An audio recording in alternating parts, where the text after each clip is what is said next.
After I'm gone, you'll know me as the one who holds the key to your heart. Oh my God, fix your broken smile.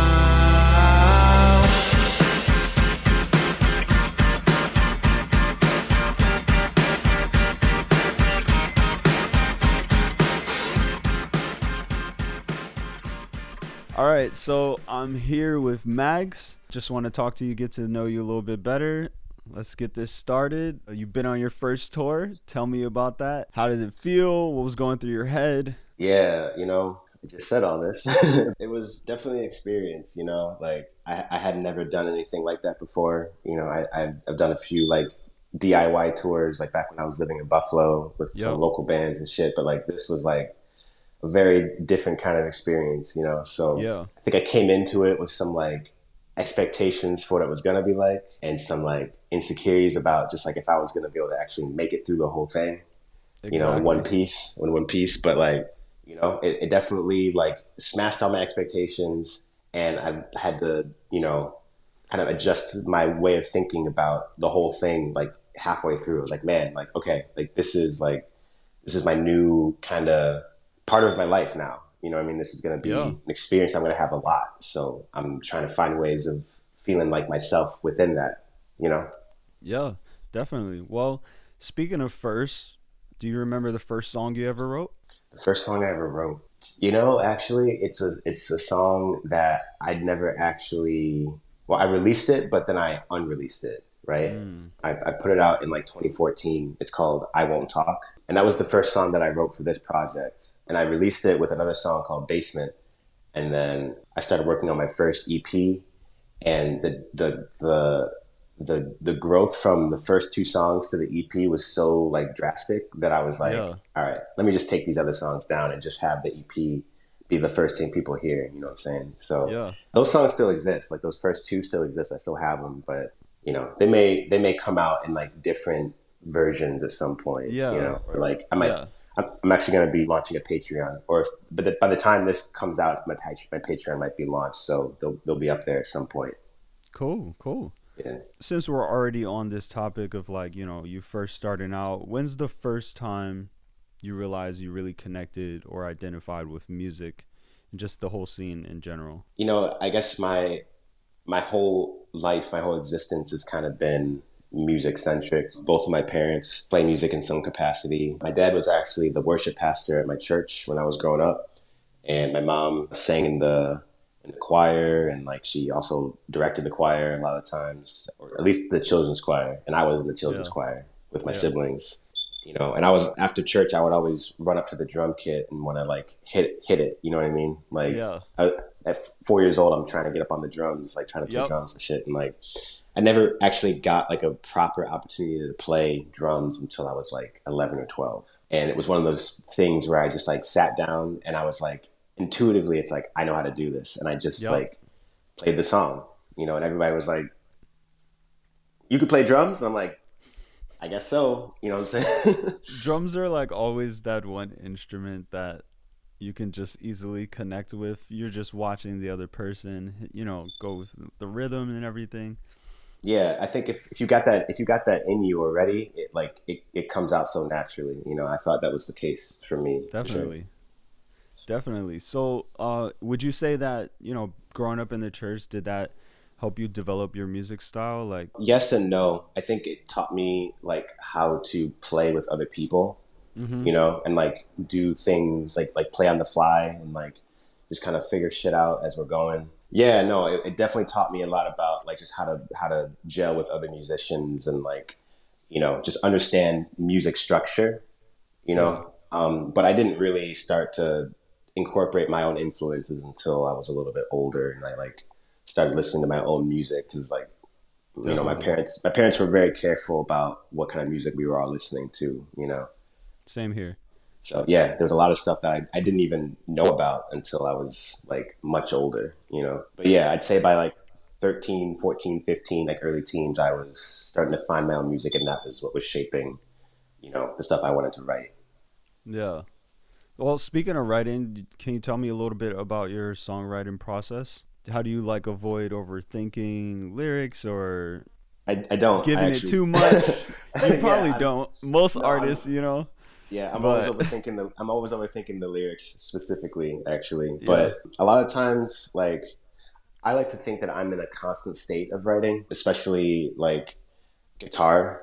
Guitar is like the most easily accessible instrument to me right now. So a lot of stuff I'm writing is like based on just like guitar riffs or like stuff that yeah, I'm just kind of writing, and then like I'll just put it in my voice memos, you know, and then it'll live there yeah, for 6 months, and then yep, you know sometimes I'll just like be scrolling through my ideas, and I'll find it and be yeah. like, oh man, like that's Forgot about hard. this. I forgot about this, yeah. And then sometimes that's just the inspiration I need to like make a song, you know, Yeah, to like have yeah, an idea definitely. and then forget about it and come back to it, and then it just kind of clicks. That's usually how it goes. Honestly, you're just like scrolling and scrolling, and then the one idea from like God knows when, you're just like, oh wait, yes. Absolutely. Now I understand what past me was trying to do. Right. Yeah. Or it's like, you know, sometimes it's even a thing where I'll have an idea and I'll have the whole song except for like one part.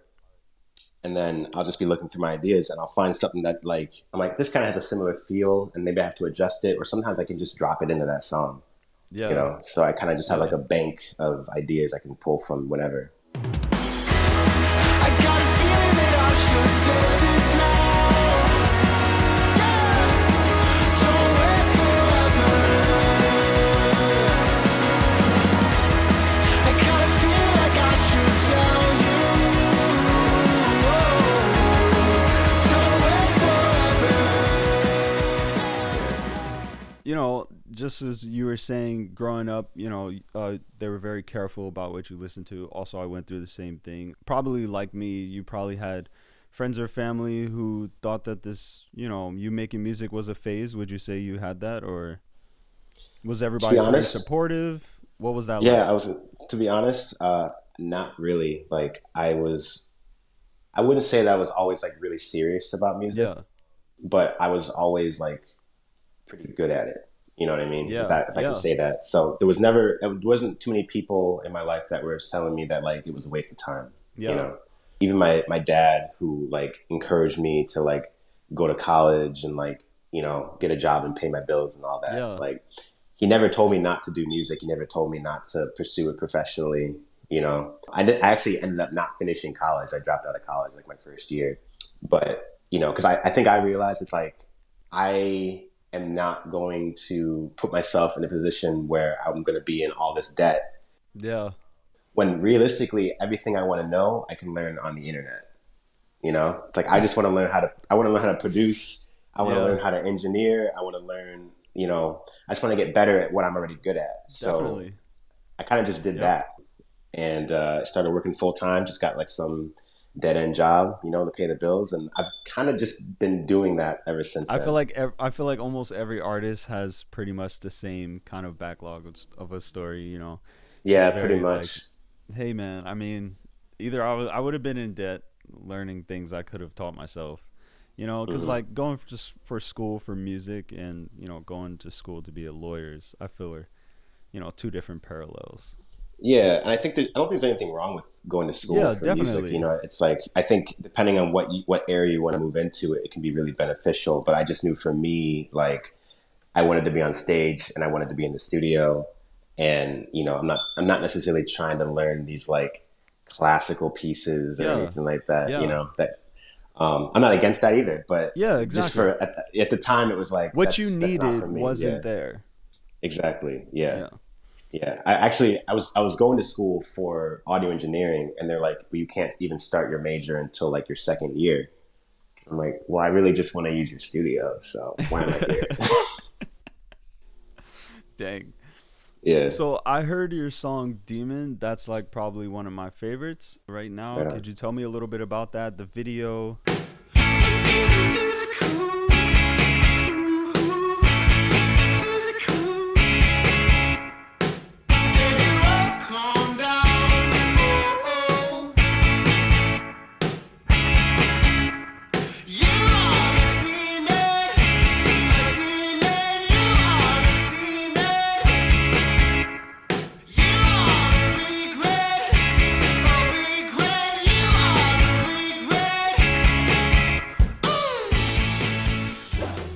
So I remember I wrote that song when I was at work one day, and I wrote the hook, the "You Are a Demon" Yeah. refrain. I wrote that, and that was originally going to be the chorus, right? So it was going to be like the verses and all that, and then that was going to be the chorus.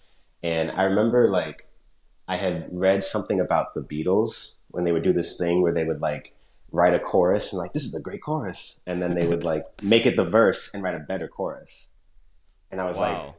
I'm going to try that, you know? So I had this part that I thought was really catchy that maybe could have been a chorus, but I was like, I want to make this song even bigger. I want to like push it further. And it took me about a year to write that chorus. like from when I came up with the initial idea, the verses and the refrain, a year from that point was when the chorus finally came to me. Yeah. I wrote like probably 20 choruses in the meantime that none of them really stuck. And then when I hit that one, I was like, it kind of tied the song together for me lyrically too, because I'm talking about this like demon, and I'm like, I don't even know what that is. It's just catchy, and like I don't really know what that is. So, you know, when I wrote the chorus part, I realized that the song was about kind of my own internal struggle with anxiety. That's what that represents. You know, you're talking about, you know, I've been lying next to you for so damn long, it hurts to think. You're just kind of like sitting in your own like oppression, really, you know? And then the realization that you're not that strong. It's like the thing that I'm like kind of tripping about is just, it's in my head, you know, it's not actually that serious, but like it feels so heavy and so like all consuming, you know? So yeah, and it's funny because I think a lot of people think that song is about a girl or about like a relationship, but it's about me. It's about kind of my own experience with anxiety, you know? Yeah, how do you deal with people's interpretation of your music? What, like, as far as what you just said, like, you know, whereas for you it was about anxiety, but for you know, for a fan it may have been about a relationship. Do you like that they interpret it their own way, or what's your thoughts on that? I usually don't explain my songs unless somebody asks. You know, sometimes you go to a show and the person will be like, this next song is called this and it's about blank, blank, blank. You know what I mean? That's fine. I think for me, you know, just like if an artist, like a painter does a painting and then they just hang it up and they name it and they don't necessarily go into the details about like what the painting represents, and the person can kind of just interpret it the way they want. You know, and sometimes it has a deeper meaning to that person individually versus like just a universal kind of like, this is what it is. And if it relates to you, great. If not, you know, move on. So yeah, I honestly welcome interpretations. I like to hear what people think I'm talking about, you know, and having a discussion about it after. It's a really great way to kind of like relate to somebody, because you're hearing about their like, their interpretation of something you experienced. What are some of your biggest influences? I think musically, like I'm still kind of drawing from like the bands that I grew up playing in, and the people that influenced me, like when I first got into the scene in Buffalo, just like my friends, just like people that I knew that were in Buffalo. And like, you know, it's funny because a lot of the bands that they were influenced by, I had never heard of, you know, like the Strokes or the Arctic Monkeys or Cage the Elephant, or like, you know, all this music that was like really relevant at the time. Like I just wasn't, I was not really like tapped in to indie music for a good minute. A little bit removed. Yeah, exactly. And the first music that I found when I found my own music was like punk and hardcore, you know? Same here. So yeah, so those are kind of my roots. Like I was like Christian punk and hardcore, right? I eventually started to kind of get into some other stuff as well. And then I found like, you know, other indie bands, I guess. But yeah, like the sounds that influenced M.A.G.S at the very beginning were just like the people that were around me. And I wanted to kind of just fit into the music scene, you know? So those first few songs I was writing and like trying to figure out like what my sound was going to be, was just kind of based on what was relevant in Buffalo.